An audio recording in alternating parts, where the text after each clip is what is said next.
Spectrum Pagi Bernama Radio.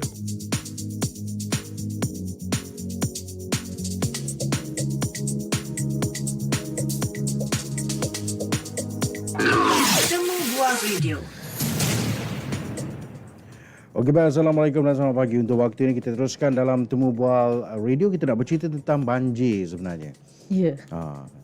Kita buatkan dua panel tetamu kita. Betul. Kita ada Insinyur Dr. Salwa Ramli, Timbalan Pengarah Pusat Ramalan dan Amaran Banjir Jabatan Pengairan dan Saliran JPS Malaysia. Juga kita ada Puan Alia Zainal Abidin, Penolong Pengarah Unit Pembangunan Keselamatan Elektrik dan Gas Jabatan Kawal Selia Keselamatan Suruhanjaya Tenaga. Ya, Assalamualaikum, selamat pagi kedua-duanya. Waalaikumsalam. Selamat pagi. Okey, persediaan menghadapi banjir. Banyak nak sedia ni. Mula-mula mungkin patut ada bot lah Okey, tapi kita nak tanya dulu kepada Dr. Salwa. Ya. Secara ringkas, fungsi dan peranan Jabatan Pengairan dan Saliran Malaysia. Mungkin ada yang tak tahu, ada yang salah faham dan sebagainya, Doktor. Okey, Jabatan Pengairan dan Saliran Malaysia ni merupakan satu jabatan yang dah lama. Kita dah establish daripada tahun 1932 dan kita ada beberapa peranan yang utama. Pertamanya ialah kita membuat pemantauan dan ramalan awal banjir. Apa yang JPS buat, kita memantau aras air sungai utama di seluruh negara kita dan juga kawasan tadahan lembangan sungai yang berisiko untuk banjir. Dan kita ada sistem amaran banjir. Kita ada pasang siren dekat kampung-kampung ataupun kawasan yang rendah yang berisiko untuk banjir, dan kita membuat maklumat pemantauan kita akan salurkan kepada NADMA, agensi yang menguruskan bencana negara kita, untuk persiapan mereka bertindak balas. Yang kedua, kita membuat juga pengurusan infrastruktur kawalan banjir. Memang biasa kalau banjir orang akan rujuk kepada JPS. Kalau banjir, kenapa banjir? JPS kena buat kolam takungan banjir. Kita banyak kolam takung banjir, seperti yang paling dekat Sungai Bunus sebelah Bernama ni. Itu kolam takungan yang JPS buat sebenarnya untuk mengelakkan kejadian banjir di Bernama. Banjir lagi ke? Kurang kan? Kita ingatkan kolam tu memang semula jadi. Oh tak, kita buat, dia dikawal, dia ada struktur yang mengawal. Okey. Yang seterusnya kita ada projek mitigasi banjir, yang ini kita buat pembinaan ban. Ban tu maknanya kita buat tembok yang tinggi dekat tebing sungai untuk menahan air. Apabila air masuk ke dalam sungai, untuk mengelakkan dia melimpah, ada ban, dan juga kita tambah baik sistem saliran dan juga monsoon drain yang utamalah. Dan juga ada kita buat awareness program, seperti hari ini kami datang ke Bernama untuk mempromosikan atau memberitahu kepada masyarakat peranan JPS untuk dalam pengurusan banjir, dan juga kita juga agensi yang melaksanakan untuk mengurangkan risiko dan kesan banjir, terutamanya musim monsun timur laut. MTL lah ya. Okey. Monsun timur Baik, laut. itu apa usaha yang dilakukan oleh Jabatan Pengairan dan Saliran. Betul. Tapi kita nak tanya juga peranan Suruhanjaya Tenaga. Cik Alia mungkin. Fungsi dan juga peranan Suruhanjaya Tenaga ni, Cik Alia. Okey, Suruhanjaya Tenaga ataupun lebih dikenalilah sebagai ST, kita telah mula beroperasi sejak Januari 2002. ST ni merupakan satu badan kawal selia yang mengawal selia sektor utama, iaitu pembekalan elektrik dan gas berpaip lah. Kita kawal hanya di Semenanjung Malaysia dan juga di Labuan. Okey, tiga fungsi utama ST adalah, yang pertamanya dari segi kawal selia ekonomi. Contohnya kita mengawal selia tarif elektrik dan juga tarif kemudahan gas lah. Yang seterusnya adalah kawal selia teknikal. Kita mengawal mutu yang diberi, mutu perkhidmatan yang diberikan oleh pihak utility seperti pihak TMB dan SSB lah. Seterusnya adalah kawal selia keselamatan. Yang ini dari segi yang melibatkan kelengkapan elektrik, kita keluarkan label keselamatan ST Sirim. Itu antara contoh lah. So antara lainnya, kita juga mempromosikan dan menggalakkan penggunaan elektrik secara tercekap dan selamat. So hari ini tujuan kita adalah untuk mempromosikanlah tips keselamatan elektrik di musim banjir. Jadi kalau pakai peralatan elektronik, kena ada pengesahan daripada Suruhanjaya Tenaga lah. Ya, faham. Baik, Okey. itu kita akan kongsi Betul. nanti. Tapi kan, ingatkan banjir ni kita tahu banjir je lah. Rupanya banjir pun ada jenis-jenis. Ada. Macam durian. Kita ingat banjir kilat, banjir musim terkujur. Kan? Rupanya ada banjir lain, Doktor. Apakah jenis-jenis banjir yang berlaku di Malaysia? Okey, secara umumnya masyarakat akan tengok air yang naik itu adalah banjir. Ya, benar. Tiba-tiba je kawasan kering, bila hujan ada air bertakung, itu adalah banjir. Dan banjir ni ada banyak kategori. Kita kategori untuk memudahkan pemahaman kita kepada masyarakat dan juga untuk tujuan mereka bentuk, kita ada 4 kategori banjir, jenis banjir. Yang pertamanya adalah banjir monsun, yang kedua banjir kilat, ketiga banjir pantai, yang keempat adalah banjir genang. Okey, mungkin saya huraikan sedikit banjir monsun. Banjir monsun biasanya dia akan berkaitan dengan monsun timur laut. Monsun timur laut bermula daripada November, 3 bulan November, Disember, Januari, Februari, Mac, ada 5 bulan lah. Kita bergantung kepada Jabatan Meteorologi yang akan menentukan bila kita akan masuk ke fasa monsun timur laut. Faham. Dan situasi untuk banjir monsun, air dia akan banyak sebab luruan hujan tu yang sangat banyak dan banjirnya lebih lama, hujan yang lebat dan berterusan yang lebih daripada 6 jam ataupun berhari-hari. Kerosakannya lebih besar. Dan biasanya ini berlaku di sebelah pantai timur, Kelantan, Terengganu, Pahang, dia sampai ke Johor dan juga Sabah dan Sarawak. Dia boleh sampai ke sana. Yang kedua banjir kilat. Ini adalah famous lah. Hujan je dekat air KL, naik. Hujan je air naik. Ya, hujan je air naik. Okey. Ciri-ciri banjir kilat, hujan yang sangat singkat, kurang daripada tempoh 6 jam dan banjir itu akan surut dengan cepat, kurang daripada 6 jam. Biasanya kawasan perbandaran seperti di Kuala Lumpur, di Pulau Pinang, di Johor Bahru, tetapi ada juga di kawasan-kawasan kampung yang akan mengalami banjir kilat kerana sistem peparitan yang tidak sempurnalah di kawasan kampung tersebut. Yang ketiga adalah banjir pantai. Biasanya banjir pantai ni dia berkait dengan semasa air pasang besar, air pasang besar tu, dan sekiranya berlaku hujan di kawasan pedalaman dekat di kawasan daratan dan air daripada sungai dia bertembung dengan air pasang besar. So dia akan bertakung, akan melimpah. Ada juga yang ombak tu melebihi aras ban pantai yang menyebabkan kejadian banjir dekat kawasan pesisiran pantai. Itu kita panggil banjir pantai. Okay. Yang keempat, ini banjir genang ni special sebab dia boleh berlaku selepas kejadian banjir monsun. Oh, termenung. Dulu kita panggil termenung. Kita dah rebrand kepada Rebrand. genang. Banjir pun rebrand dia. Doktor, dia banjir termenung ke orang yang termenung? Dua-dua mah. Sebab dia termenung tu nampak macam tak boleh buat relax apa. sangat, tak boleh buat apa kan. So kita Kau relax betul banjir macam tu kan. So kita rename lah, rebrand balik banjir tu kepada banjir genang. So dia boleh berlaku selepas banjir monsun, dan juga selepas banjir kilat. Tetapi ciri-ciri yang utama yang biasanya dekat banjir genang adalah kawasan yang rendah dan tiada sistem peparitan yang sempurna. Contoh yang kita boleh tengok pada tahun 2022, banjir genang yang lama dekat Batu Pahat. Orang dah habis dah, tempat lain dah kering dah. Dia tak habis-habis lagi. Airnya tak boleh surut.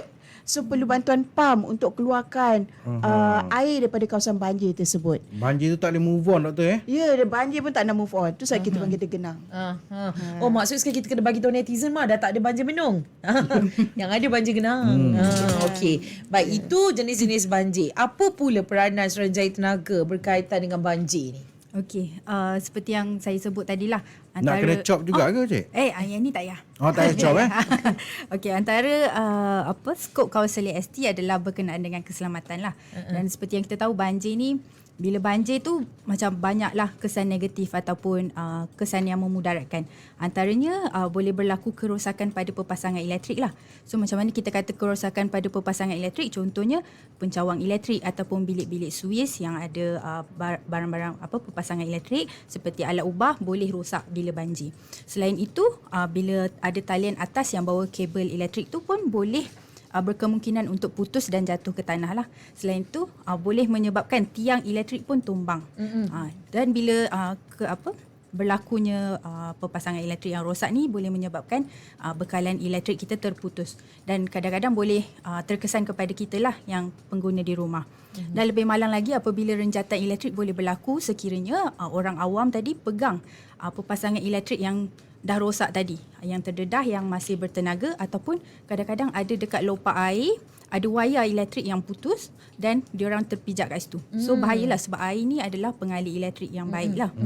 Okey, dan dalam situasi ini peranan ST adalah kita memantau pihak utility seperti pihak TNB dan SCSB dalam yang pertama membuat pemotongan lah bila air dah naik. kita akan make sure pihak utility potong bekalan elektrik, dan seterusnya memberi bekalan kepada penempatan mangsa banjir, dan juga memberi bekalan sementara macam genset macam tu kan, dekat tempat-tempat yang penting yang terputus bekalan elektrik lah. Maksudnya bila banjir, ST pun akan turun sama-sama juga dengan anggota yang lain untuk kadang-kadang betul. Kadang-kadang dekat ada situasi yang memerlukan kita turun, kita akan turun bersamalah pihak utility untuk memantau. Okey. Baik, doktor, apa persediaan ataupun langkah-langkah yang perlu dilakukan pihak GPS contohnya kalau berdepan dan juga mengawal banjir ni, doktor? Apa tindakan kita? Okey, untuk menghadapi banjir itu kita kena ada persediaan awal dan juga persediaan semasa banjir. So di JPS kita ada pengurusan banjir, kita ada secara dua kaedah, secara berstruktur dan tidak berstruktur. Kalau secara berstruktur, maksud struktur tu kita membuat binaan atau membesarkan longkang-longkang ataupun sungai. Kita mendalamkan sungai. Kita akan membesarkan kapasiti longkang dan juga untuk mengelakkan kejadian banjir itu semakin teruk atau air banjir itu dia duduk di dalam saluran sungai ataupun longkang saja. Yang kedua adalah pembinaan empangan. So GPS ada juga membuat empangan, ada empangan yang dua fungsi seperti empangan timah tasuh di Perlis tu, dia empangan untuk sistem pengairan padi dan juga untuk mengawal banjir, untuk tempatan banjir, dan juga kita kalau ada empangan, kadar aliran air tu kita boleh kawal. Kita tak lepaskan air secara berterusan ke dalam dalam sungai. Dekat KL kita ada kawal empangan Kelanggit Dam. Itu pun memang GPS kawal juga. Sekiranya hari hujan kita takkan lepaskan air. Dan empangan Kelanggit Dam adalah untuk kegunaan domestik air oleh Air Selangor, dan juga GPS mengawal untuk tempatan banjir. Yang ketiga adalah kolam takungan. Kalau sekarang ni kita tengok kawasan-kawasan perumahan, semasa mereka membuat perumahan, mereka kena buat kolam takungan untuk kawal air kawasan yang new develop. So kolam takungan semasa construction tu boleh dikonvertkan menjadi kolam takungan banjir juga. Menjadi nilai estetik. Kalau kita tengok promosi pemaju perumahan, kawasan ada lake. Sebenarnya asalnya itu adalah untuk kolam takungan banjir, dan kolam itu pun boleh berfungsi untuk tampung banjir. Dia bukan buat untuk estetik mula-mula. Serampang dua mata lah ni. Kita memang menggalakkan konsep begitu supaya di samping nilai cantik itu dan juga boleh mengawal kadar air kawasan pembangunan tersebut, dan juga kita ada buat lencongan sungai. Contoh lencongan sungai ni smart tunnel. Smart tunnel, kita lencongkan air sungai daripada Sungai Kelang dengan Sungai Ampang tu pergi terus ke Desa Pandan, pergi ke Ceras, dia tak masuk KL. Itu adalah contoh-contoh lencongan sungai untuk mengelakkan keadaan paras air sungai di pusat Bandaraya Kuala Lumpur tu, terutamanya dekat Masjid Jamek, dikawal rendah daripada aras banjir. Bayangkan kalau tak ada dikawal, tak ada divert tu, semua masuk dekat dalam saluran yang sama. Sebab dekat Masjid Jamek, pertembungan di antara Sungai Kelang dengan Sungai Gombak. Kalau kita tak buat kawalan, memang berisiko untuk banjir yang teruk dekat kawasan Masjid Jamek. Dan seterusnya ada pembinaan ban banjir dengan tembok banjir. Tembok banjir ni kita boleh buat sama ada menggunakan tanah ataupun secara konkrit, dan juga sistem pam. Kalau di kawasan KL, antara pam yang famous adalah dekat Kampung Baru. Untuk pam daripada kawasan Kampung Baru ke dalam Sungai Kelang. Itu antara yang kita buat untuk secara berstruktur. Secara struktur. Manakala kaedah kedua yang bukan berstruktur, kita membuat sistem pengurusan dataran banjir. Yang ini kita ada program kajian lah, Integrated River Basin Management, IRBM. Dalam tu ada plan bagaimana pembangunan lembangan sungai tu dibuat. Kawasan yang rendah-rendah, dah kita dah tahu kawasan tu berisiko banjir. So cara untuk membangunkan kawasan itu ada kaedahnya. Kalau kawasan yang bukit, cara mengawal pembangunannya juga ada kaedahnya yang JPS telah kenalkan dalam pengurusan dataran banjir. Yang kedua adalah sistem ramalan dan amaran banjir, yang ini diuruskan oleh Pusat Ramalan dan Amaran Banjir Negara, Praban, yang mana di dalam sistem ramalan amaran banjir kami mengeluarkan amaran banjir monsun. Buat masa sekarang banjir monsun, yang mana dalam amaran banjir monsun kita boleh menyediakan ramalan awal banjir sebelum hujan berlaku. Belum hujan lagi kita akan keluarkan amaran banjir tersebut. Yang ketiga adalah peta risiko banjir ataupun flood hazard map. Yang ini adalah sebagai persediaan kepada pihak yang menguruskan kawasan banjir itu, kalau nak pindahkan mangsa banjir, katakan berlaku banjir, jangan pindahkan ke Dewan Perpindahan yang memang kawasan yang akan berlaku banjir. So kita dah boleh kenal pasti di manakah kawasan yang berisiko untuk banjir, di manakah kawasan yang tidak berisiko untuk banjir. Itu kita boleh dapatkan melalui kaedah peta risiko banjir. Yang keempat adalah perancangan penggunaan tanah. Yang ini kita JPS bekerjasama dengan Plan Malaysia berdasarkan kepada kajian yang RIBM tadi tu, pengurusan dataran banjir, dan kita ada lagi kajian PISMA, Plan Induk Saliran Mesra Alam, yang kita serahkan kepada Plan Malaysia untuk mereka merancang pembangunan negara kita, sama ada kawasan ini viable ataupun sesuai untuk dibangunkan. Sekiranya hendak dibangunkan, apakah kaedah-kaedah yang perlu dibuat. Yang kelima adalah kita buat juga komunikasi pendidikan dan kesedaran awam, terutamanya untuk amaran banjir. Yang ini kita pernah buat pada berapa tahun yang lepas. Kita spesifik dekat negeri Kelantan, Terengganu dengan Pahang, kerana negeri-negeri ini adalah kawasan yang sememangnya berisiko, memang mereka annual event lah banjir monsun tu. So kita mendedahkan kepada mereka, sebenarnya kerajaan ada sistem amaran banjir, mereka perlu patuh kepada arahan kepada pihak yang menguruskan masa pemindahan. Kalau dahulu masa-masa banjir ni mereka tak nak pindah selagi air tak serta-serta paras dekat rumah dia. Ya, betul. Last minute baru nak pindah. Sebab mereka rasa ialah pengalaman mereka dah biasa. Tetapi pada senario tahun 2014, situasi yang luar biasa. So itu yang perlunya ada kesedaran mereka supaya mematuhi arahan daripada pihak kerajaan sekiranya mereka perlu berpindah. Dan juga pengawalan pematuhan pembangunan, yang ini kita kerjasama dengan PBT, pihak berkuasa tempatan. Sekiranya ingin membuat pembangunan kawasan perumahan ataupun highway, maka mereka perlu mematuhi peraturan-peraturan guideline yang JPS buat untuk mengelakkan kawasan yang dibangunkan itu akan berlaku banjir. Alright, itu apa yang dilakukan oleh JPS. Kan ni saya tanya, misal kata kita dah tahu dah rumah kita mungkin memang annual event tadi katanya. Kau macam sambut hari jadi annual event kan. Akan banjir. Jadi Cik Alia, apa sebenarnya kita boleh lakukan untuk mengelakkan kebakaran elektrik? Kita tak boleh nak bawa peti ais, freezer, microwave. Takkanlah nak air je pindah bawa barang. Kan, kena rotan kita nanti. Jadi apa patut kita lakukan Cik Alia? Okey, so hari ni kita akan kongsikanlah sedikit tips keselamatan elektrik pada musim banjir. So kita bahagikan tips keselamatan kita kepada 3 fasa lah, iaitu sebelum banjir, semasa banjir dan juga selepas banjir. So bila sebelum banjir, bila kita tengok air, kita dah tahu macam doktor sebut tadi, air dah naik, akan naik. Kita yang pertama sekali sebelum berpindah, kita kena matikan dululah bekalan utama dekat rumah kita. Dekat papan agihan tu, dekat DB board yang depan tu, kita offkan dulu. Okey, selepas tu kita boleh matikanlah semua suis peralatan elektrik dekat rumah kita. Dan juga cabut palam dari soket lah, supaya selamatlah pasangan elektrik kita. Dan juga kalau boleh dipindahkan, contohnya yang ringan-ringan lah, macam kettle ke periuk nasi, kalau boleh dipindahkan ke tempat yang tinggi, kita pindahkan ke tempat tinggi untuk kita lindungi daripada terkena air. Dan bagi rumah yang ada pasang macam contohnya pagar elektrik yang untuk melindungi kita daripada pencuri, ataupun sekarang banyak orang pasang solar panel dekat rumah kan, kita matikan dulu bekalan yang kepada peralatan elektrik tersebut lah sebelum kita keluar dari rumah. Dan manakala semasa banjir, jika kita berada di luar rumah, yang pertama sekali kita kena ingatlah, air merupakan pengalir elektrik. Kita nak ingatkan sekali lagi, air merupakan pengalir elektrik yang baik. So yang pertama sekali, bila air dah naik, jangan hampiri ataupun berenang ataupun mendekati pasangan elektrik yang kita adalah. Sebab kadang-kadang kita tak nampak kan bila kita jalan dekat luar tu. Kalau kita nampak tiang elektrik ataupun talian elektrik yang putus tu, jangan sesekali menghampirilah. Tiba try kan? No. Betul. Lagi-lagi bila kita nampak ada talian yang putus dekat atas tanah, kita nak try pula alihkan ke, nak cuba baiki. Ada lagi yang nak cuba test sama ada hidup lagi ke tidak. Jangan sesekali buat benda tu lah.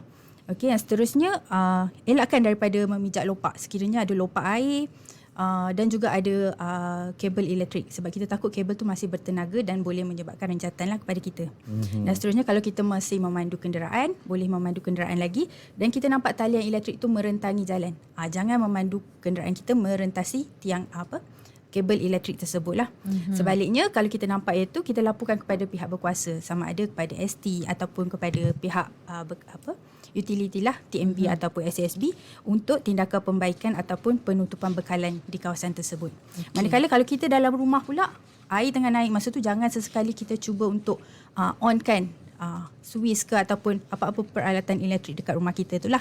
Sebab kita takut nanti akan berlaku renjatan elektrik. Dan sekiranya kita masuk rumah tapi kita teringat tadi kita tak off lagi bekalan elektrik kat rumah kita. Jangan kita masuk dalam bilik ataupun rumah tersebut yang masih lagi peralatan elektrik tu sedang on. Okey, kita jauhkan daripada situ. Manakala kalau kita air dah surut lah selepas banjir pula, bila air dah surut dari rumah dan kita rasa macam dah tak ada air, kita boleh yang pertama sekali rujuk dengan pihak utility lah sama ada TMB atau SSB untuk kita tahu status penyambungan bekalan elektrik. Bila mereka akan sambungkan semula lah bekalan elektrik kepada kita. Dan seterusnya, kalau kita nak, selalunya bila air banjir dah surut ni, kita akan bersihkan rumah kita. Semasa pembersihan tu, kita pastikan papan agihan dekat rumah kita tadi masih dalam keadaan off lah sebab kita risau semasa kita sedang bersih-bersihkan, tiba-tiba pihak utility bagi bekalan semula kepada rumah kita dan tapi kita punya bekalan tadi kita tak off kan. So kita risau akan berlaku renjatan lah. Dan sekiranya barang-barang elektrik kita tadi kita nak guna semula tapi kita ragui sebab tadi kita rasa kita dah masuk air dah kelengkapan elektrik tersebut kan. So kita hantar pergi kedai untuk diperiksa oleh orang yang berkemahiran. Dan akhir sekali sebelum kita on papan agihan kita semula untuk masuk bekalan, kena pastikanlah pendawaian ataupun pembumian dekat rumah kita tu dibaiki, diuji dan disahkan selamatlah oleh kontraktor elektrik yang berdaftar dengan Suruhanjaya Tenaga. Baik. Doktor, berdasarkan kenyataan media, Jabatan Meteorologi Malaysia hari ini 5 November 2024 adalah permulaan untuk monsun timur laut. Apa pesanan khusus bagi pendengar kita yang berada di kawasan berisiko, Doktor? Kira hari inilah hari ni. Hari inilah kita akan mula di dalam fasa monsun timur laut. So untuk pesanan kepada pendengar kita yang di kawasan yang berisiko banjir ni, pertamanya mereka boleh mendapat maklumat awal mengenai status aras air sungai mereka di portal Public Info Banjir, yang mana yang ini mereka boleh buka di website publicinfobanjir.water.gov.my. Itu kalau yang ada komputer lah. Sebenarnya dia mobile friendly juga, dekat handphone pun kita boleh buka. Dan kita juga ada mobile apps My Public Info Banjir, boleh download dekat Google Play Store. Boleh download dekat handphone kita dan dekat situ boleh handy untuk kita dapatkan maklumat. So untuk sebagai persiapan kawasan yang berisiko untuk banjir atau yang mereka dah tahu mereka berada di dalam kawasan yang kerap banjir ataupun annual event tu, dinasihatkan supaya sentiasa bersiap sedia dengan keperluan asas seperti ubat-ubatan, makanan kering dan yang paling penting dokumen keselamatan. Dokumen mereka tu penting. Janganlah masa dah air dah naik baru kita nak kumpulkan. Sepatutnya dia kena ada grab bag yang boleh mereka capai sahaja semua dokumen penting untuk mereka siap sedia dan juga barang-barang kemas lah.